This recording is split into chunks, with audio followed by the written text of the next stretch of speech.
Le 26 octobre 1553, Michel Servet fut convaincu d'hérésie et condamné au bûcher. Le lendemain, on l'enchaînait à un poteau dans la ville de Genève. À ses pieds, on avait disposé des fagots de bois prêts à être enflammés. Quel était son crime? Servet aimait les vérités bibliques, mais il ne parvenait pas à concilier les enseignements de l'Église avec son étude personnelle de la Bible. Michel Servet a subi une lente agonie, mais il n'a jamais renié sa foi en la Bible, la parole de Dieu.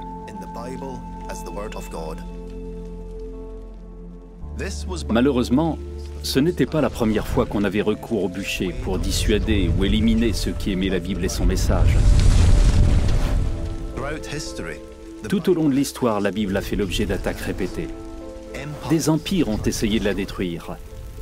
Des chefs religieux ont tenté de la dissimuler. Mais en dépit de l'opposition et des menaces de mort, beaucoup ont risqué leur vie et leur réputation pour protéger la Bible. La Bible a été achevée vers l'an 98 de notre ère. À cette époque, presque tous les chrétiens vivaient dans des territoires sous contrôle de l'Empire romain. L'empereur romain Dioclétien a commencé à régner en 284 de notre ère. Dr Peter Williams travaille à la Tyndale House, un centre d'études de la Bible. Rome ne tolérait pas ceux qui n'adhéraient pas à la religion romaine.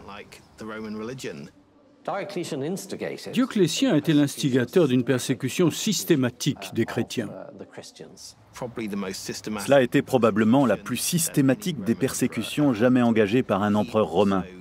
Il était également très opposé aux livres chrétiens et voulait par conséquent supprimer toutes les Bibles et tous les manuscrits bibliques. C'était une véritable tentative visant à détruire le christianisme.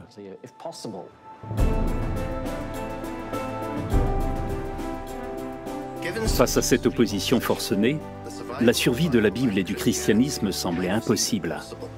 Comment les écrits bibliques ont-ils survécu à cette opposition acharnée?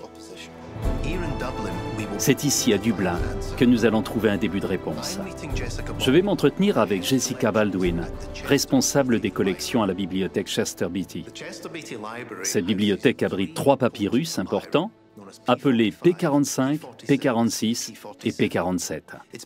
On pense que ces papyrus remontent au IIIe siècle de notre ère, ce qui les classe parmi les plus vieux manuscrits connus du Nouveau Testament. Voici le papyrus Chester Beatty numéro 2, qu'on appelle aussi P46.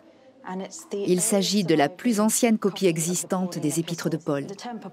Le terme papyrus est communément employé, mais quand on regarde les manuscrits, on voit bien de quoi ils sont faits. Le papyrus est fabriqué à partir de la moelle de cette plante. Il était produit en Égypte. C'est curieux ce qu'on voit là. C'est une sorte de pliure juste au milieu? Ces manuscrits étaient imposants et volumineux. Ils ne formaient pas qu'un seul rouleau qui était roulé puis déroulé. À l'époque, pour certains érudits et dans certains milieux, ces textes étaient très précieux et donc les avoir sous forme de codex leur permettait de trouver facilement la portion qu'ils cherchaient. C'était vraiment un texte qui se prêtait à la lecture et à l'étude. Le professeur McGing m'a présenté ces manuscrits plus en détail.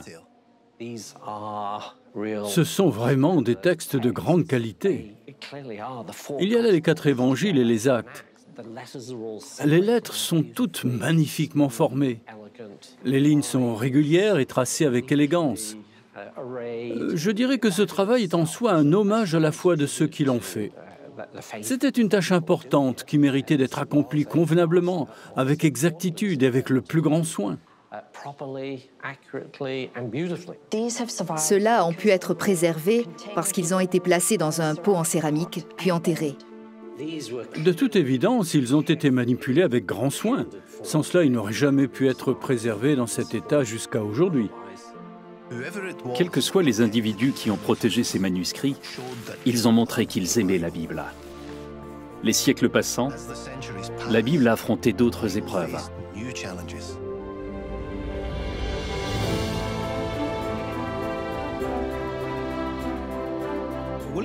William Tyndale a été le premier à vouloir traduire la Bible à partir des langues originales vers l'anglais. Tyndall est né vers la fin du XVe siècle. Il était originaire du Gloucestershire, mais il a eu la possibilité d'étudier à Oxford et de devenir prêtre. Au XVe siècle, on opposait une vive résistance à l'idée de rendre la parole de Dieu accessible au commun peuple. À l'église, les gens entendaient la Bible en latin et le prêtre l'interprétait pour eux. Ils ne disposaient jamais directement de la Bible. Tyndall n'a pas été autorisé à faire cette traduction en Angleterre. Il a demandé à l'évêque de Londres la permission de traduire le Nouveau Testament en anglais à partir du texte original grec, mais cette permission ne lui a pas été accordée. L'opposition à la traduction de la Bible était si forte que Tyndall écrira plus tard qu'il n'y avait nulle part où l'effectuer en Angleterre. C'est ainsi qu'avec l'aide de commerçants favorables à sa cause, Tyndall a fui en Allemagne, où il allait pouvoir plus facilement travailler sur sa traduction en anglais du Nouveau Testament. En 1525, sa traduction était achevée et prête à être imprimée. La suite de l'histoire se trouve à la Bibliothèque nationale de Grande-Bretagne à Londres. Dr Karen Limper-Hertz, conservatrice en chef de la bibliothèque, va nous aider à la découvrir. On a ici un exemplaire unique de la première édition du Nouveau Testament de Tyndall, imprimé à Cologne en 1525. Le fragment de Cologne est le seul vestige connu de la première édition du Nouveau Testament de Tyndall. Le fait qu'il s'agisse d'un fragment indique combien l'entreprise était périlleuse. Un jour où l'imprimeur avait trop bu, il a révélé qu'il était en train d'imprimer une version pro-luthérienne du Nouveau Testament en anglais pour un certain William Tyndall. Les autorités en ont eu vent et ont perquisitionné l'imprimerie. Tyndall et ses associés se sont enfuis jusqu'à Worms, et voilà tout ce qu'il nous reste aujourd'hui. Le fait qu'il n'ait pas pu aller plus loin que Matthieu révèle à quel point cette entreprise était dangereuse. La première édition complète de la traduction des Écritures grecques chrétiennes de Tyndall a finalement été imprimée à Worms en Allemagne en 1526. Environ 3000 exemplaires ont été imprimés.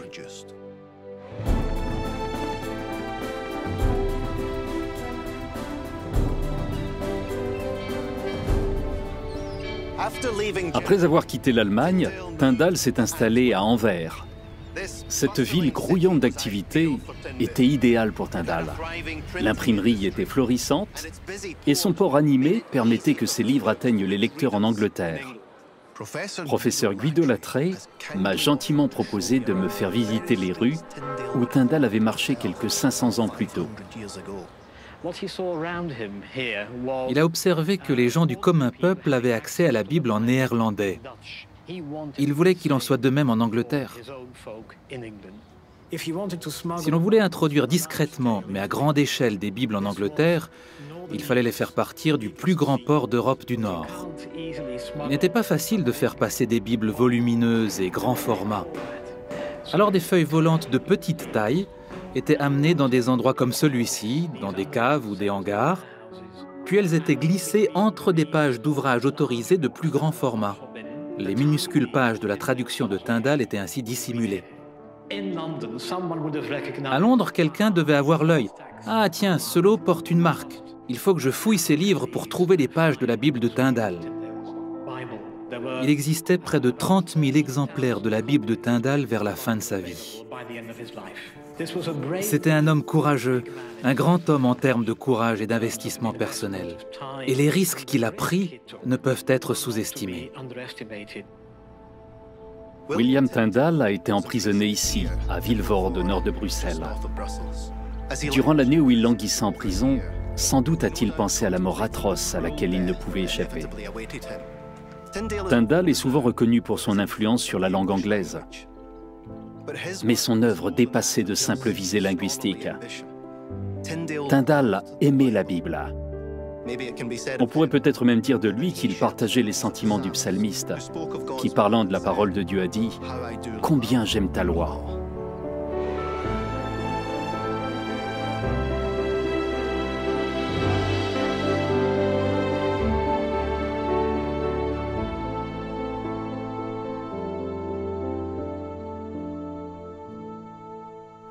La nouvelle de la mort de Tyndall, qui se répandait en Europe, a certainement dû inquiéter d'autres hommes qui recherchaient la vérité à travers leur propre étude de la Bible. L'un d'eux était Michel Servet, dont nous avons parlé en introduction. Il est né ici, dans la région d'Aragon, au nord de l'Espagne. Nous sommes rendus à Villanueva de Sirena pour en apprendre davantage à son sujet. Sergio Batches est le directeur de l'Institut Michel Servet, qui tient un musée dans la maison où Servet a probablement grandi. Servet est un jeune homme confronté aux problèmes religieux de son temps, qui vont d'ailleurs influencer sa pensée sur des questions délicates liées au christianisme, telles que le dogme de la Sainte Trinité. Il a donc voulu aller aux sources. Servet considérait que la vérité devait être trouvée dans la Bible. Dr Marian Hilard a publié des travaux au sujet de Michel Servet. Servet a été envoyé à Toulouse, probablement sur la recommandation de son père, pour étudier le droit. Et c'est à Toulouse, où il était formellement interdit de lire la Bible, qu'il s'est engagé dans une étude approfondie de la Bible par curiosité intellectuelle. À l'époque, le principal sujet de conversation dans les rues et ailleurs, c'était la religion. En 1531, Servet a publié son premier livre intitulé « Des erreurs du dogme trinitaire ». Dans cet ouvrage, il remettait en question les enseignements de l'Église au sujet de l'identité de Dieu et de Jésus. Il écrira « Dans la Bible, il n'est pas fait mention de la Trinité. Nous pouvons connaître Dieu non pas au travers d'orgueilleux concepts philosophiques, mais par Christ. » Dans ses écrits, Servet a cité ou mentionné au moins 52 des 66 livres de la Bible. Incontestablement, Michel Servet estimait les enseignements bibliques au-delà de tout autre. Servet a été arrêté et accusé d'hérésie. Voilà clairement un exemple de cruauté et de fanatisme religieux. Il n'y avait aucun doute qu'il serait condamné. Or, à l'époque, la seule condamnation envisageable était la peine de mort. J'imagine qu'il était motivé par la recherche de la vérité, l'envie de rétablir le christianisme originel. Bien qu'il existe diverses opinions sur les conclusions de Servet, il ne fait aucun doute qu'il était motivé par une soif intense pour les vérités bibliques. Il a écrit « Un livre nous a été offert par le ciel pour que nous puissions chercher Dieu. » L'histoire regorge de récits de personnes qui ont risqué et donné leur vie pour lire, traduire ou comprendre la Bible. Leur principale motivation était sans conteste la valeur qu'elles accordaient à la Bible.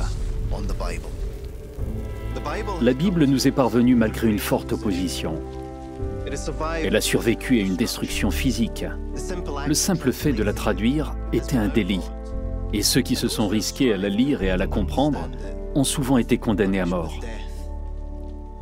Malgré cela, la Bible et la sagesse qu'elle renferme ont survécu jusqu'à ce jour. Une transmission fidèle des paroles de ses rédacteurs. Rien d'étonnant que tant de personnes aient attaché autant de valeur à la Bible.